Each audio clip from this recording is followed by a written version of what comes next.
What's going on, everyone? My name's Tenebris Infinite, and if you're like me, you've probably taken a bit of a step back from Generation Zero while it gets the Xbox updates sorted out. And lately, I've been thinking, what's the best way to get back into Generation Zero? Well, I've put together a list of 8 things you can do to get back into the game and get ready for November, as it seems we have a lot to look forward to once we get back in gear. From potentially new machines, the ongoing plot of the Russian involvement added in the Resistance update, new base locations, and even new merch on the outside of the game. So let's jump right into these tips. First up, the most obvious and easiest tip, but also in its own way the most difficult part of getting back into Generation Zero. Actually getting back into Generation Zero. Now, this needs you to play the game, and I mean really play the game. It can be easy to pop in, run around, kill a few machines, and think, well, there's nothing left for me to do, so time to go back to insert game here. But this is the last way you should try getting back into Generation Zero. Instead, try to find a good couple hours to sit with the game. Make some goals for yourself and get to them. Have a weapon you have left to grind for, or maybe you haven't unlocked all the experimental ammo from base building if you're on PC or PS4. Or maybe there are some challenges left to complete, or ones that you haven't even tried yet. If you jump into GZ with a proper goal, something to actually do with your time, you'll find it so much nicer than jumping in with no plan of what to do or where to go.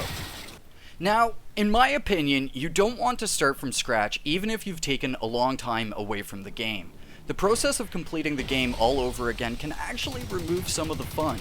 Generation Zero is developed with the upper difficulty being focused around the gear you have, and in order to get to the whole experience of Generation Zero, you might need to sink like 10 to 15 hours back into the game to get back to even close to where you were. This can be really demotivating for people. I've seen it before. People get back into the game and RNGesus just says, no, you can't have any of your old gear back. If you do start from scratch, you could definitely take one of the 2 best start routes that I've made so far. One for base building and the other one for the base game, and both will be linked down in the description below.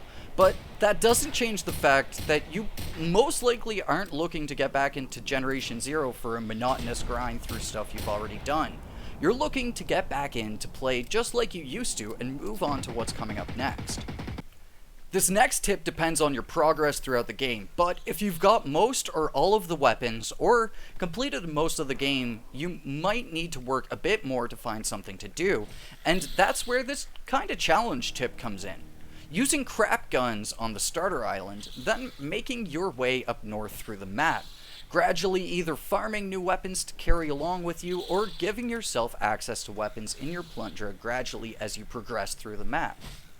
If you start up with a fresh character and don't even have access to the starter game molar or any weapons at all, you'll absolutely relive some of those first day vibes.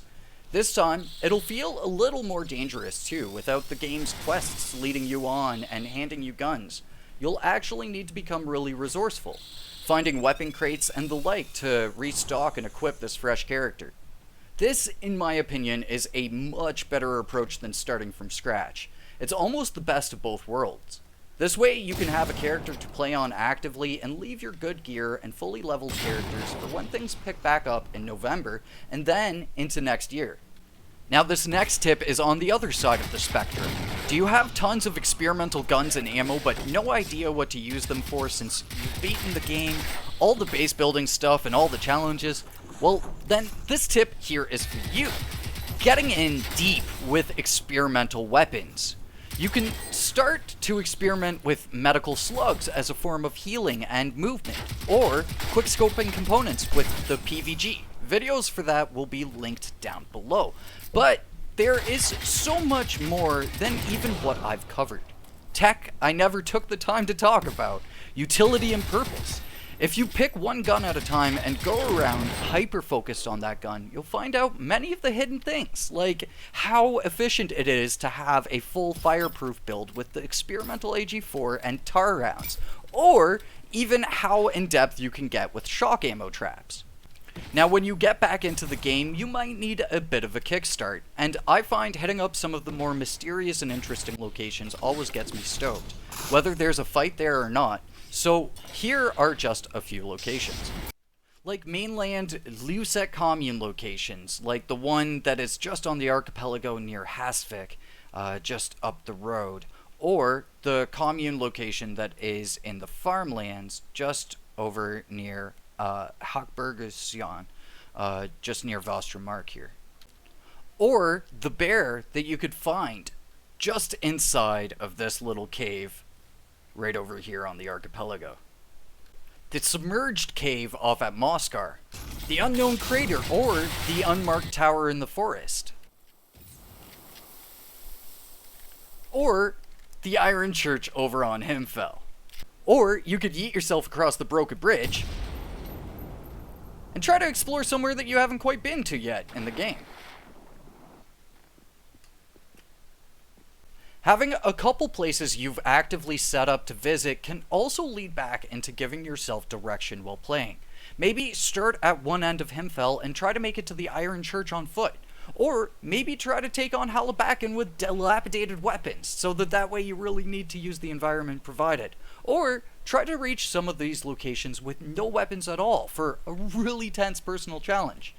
Any personal favorite spots of yours? Let me know in the comments down below. The next tip is one I really feel is key right now, which is avoiding assignments. I don't need to rag on them, but assignments are very much an unfinished aspect of this game currently and still need to be flushed out. Hopefully it's something that we can see improved in 2022, but for now you're much better off leaving assignments entirely to avoid any potential headaches or disappointment. The second last tip here is another player objective based tip. Work your way up to the Reaper. Focus on each machine of each category, hunting down packs of runners, then hunters, tonks, and harves until you've beaten all the Apoco machines. Then, go for the Reaper. You don't need to worry about seekers or ticks unless you really want to, but this actually lets you really focus. You move on when you feel you need to from each machine in each class, and when you get to the Reaper, you'll likely have shaken off any potential rusty playing, and will be able to get a really fulfilling fight. And you dudes should know by now that I usually leave a half-serious tip for the end, but this is a serious half-serious tip. You can totally start a new game if you really want to. Starting a new game has only one real major upside, being able to complete the main missions and relive the story of Generation Zero. If you find you have a hard time giving yourself a goal in the game to complete, this might just wind up being the best option for you. But I still highly advise against starting a new game. When updates roll out, you risk being behind the 8-ball and not being able to take part in new update features right away. So only start a new game if you fully know you won't be able to jump back in and just play casually. So there we go, my dudes, 8 simple tips to getting back into Generation Zero. I, myself, am going to pick back up again with my content. I took a good month or two off making content for other video games, but I found myself just kind of wanting to get back to normal on my channel. I think it was good that I experimented with new games over this year, even if it wasn't the most successful of decisions I've made. It was good taking a break. But now, with November getting here pretty soon, we're going to slowly get back into things here. If you missed the Generation Zero content from me, hit that thumbs up button, and if you're for some reason not subscribed, what the heck are you doing? Subscribe to be sure that you don't miss everything that's going to be going on with Generation Zero throughout the next coming months and year. So, thank you very much for watching. Cheers, folks.